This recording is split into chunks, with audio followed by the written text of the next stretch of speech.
Boxing fans, let's get into Ryan Garcia, Romero, and Devin Haney. We all see them going back and forth on social media.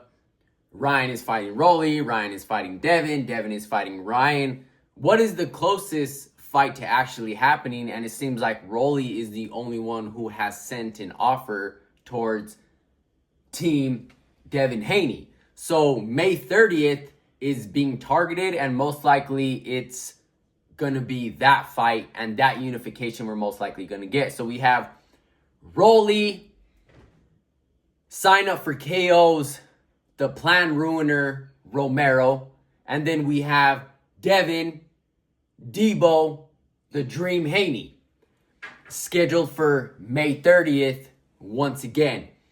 I really like this fight. I don't like it more than Ryan Garcia versus Devin Haney. Definitely well overdue, and boxing is all about moments and the perfect moment when it comes to matchups, rematches, fighters fighting in their prime, and so many different things can get in the way of that. Like when Devin and Ryan were supposed to fight immediately after Ryan's suspension, and both of them went a different route. Both of them took a different course, with Ryan fighting Rolly and Rolly beating Ryan. And then Devin Haney fought Jose Ramirez and had one of the worst performances in his career, being in Times Square for both of them. And that event was not great overall. So, and that's what I call Rolly for ruining plans, because now the fight wasn't as big. Now the rematch didn't have as much as momentum on it as it did. Like when we were first invested after what happened, Ryan popping dirty, we still wanted to see the fight because we wanted to see if Devin Haney was really that fighter who couldn't block a left hook. We wanted to see if Ryan Garcia was really that fighter without the PEDs. And then with Devin's performance and then Ryan losing, the rematch wasn't as big. Did we still want to see it? Yes, but it wasn't as big. Again, it didn't have any type of real momentum on it, in my personal opinion. So that's what gets me worried about Devin fighting Rolly. Is Rolly gonna ruin plans once again and push this rematch back? Because look what Devin Haney did to Brian Norman Jr. Look what Ryan Garcia did to Mario Barrios. Both of their stocks are peaking. Both of their stocks are through the roof. And if there's any moment, it is now, especially at 147, a weight these fighters are both comfortable making.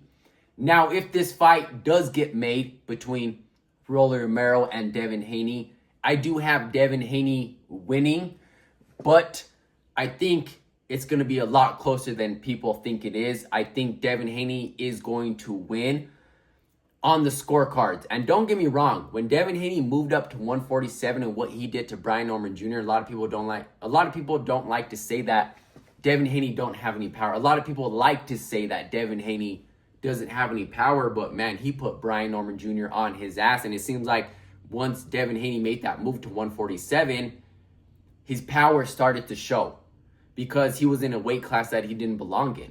135, 140. A lot of people like to call Devin Haney a weight bully, but Devin Haney's power is showing at 147. I can only imagine what it's going to look like at 154.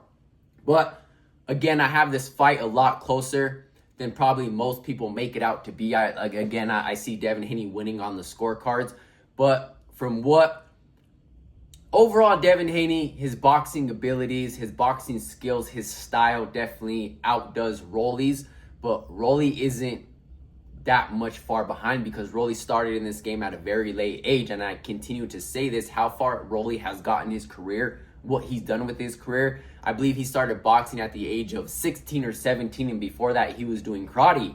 So I give Rolly a lot of props for how far he's came in this game, knowing the late start he's got. But I was really impressed by how Rolly performed against Ryan Garcia, because at times Rolly is very reckless.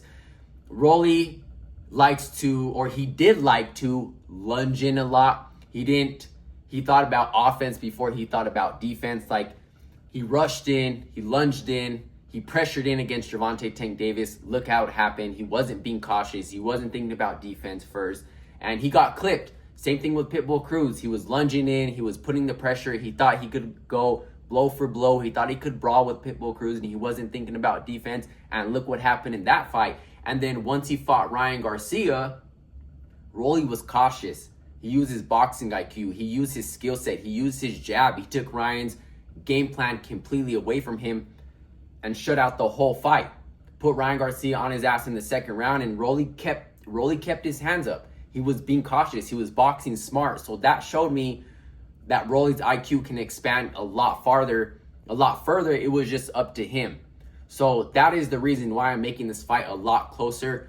Man, I'm probably going to say maybe 55-45, 60-40. Rolly might even have better chances than that, but I will pick Rolly's power over Devin's, and I know Devin, his power is definitely carrying over to 147 and possibly even better at 154, but I'm going to give this power to Rolly, and Rolly's IQ definitely impressed me. He's grown, he's evolved as a fighter. He's definitely putting defense a part of his game. He's definitely being more cautious. He's not lunging in, and overall, I think he's looking great.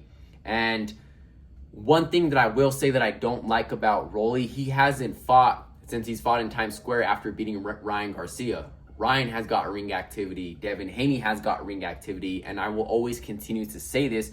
Ring activity is the most important thing when it comes to this sport. And it'll always be the most important thing for me when it comes to this channel. And I really hope you guys understand how important ring activity is. So that's another thing that worries me in this fight. That's another thing why I'm favoring Devin Haney in this fight. Overall, I think Devin Haney is the better boxer.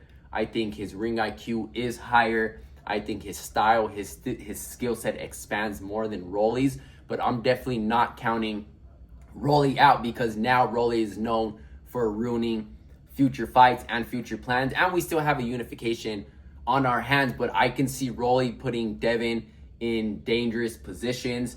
I can see Rolly giving a lot of trouble to Devin Haney with his power, with his pressure. But again, Rolly was also being cautious about his defense. He was keeping his guard up. So I'm definitely not counting Rolly out, because he definitely has chances. He definitely has opportunities to put Devin Haney in those tough positions if this fight can be done. But that's what gets me worried, is this fight getting done, because there's anything can happen. Injuries, a fighter can be weight drained, they call out, they pull out the fight. Now they're moving to 154. Now we're going to have to wait for Ryan to possibly move up to 154. I'm not saying all those things are going to happen, but they can happen. So it's better to make this fight sooner than later, because if not, it's going to keep getting pushed back. Negotiations, who's the A side, who's the B side, who gets more money, this and that. Like, this fight needs to happen now. I'm not mad at Rolly versus Devin. This is still a great fight, but Ryan versus Devin is a much bigger fight all around the table. Let me know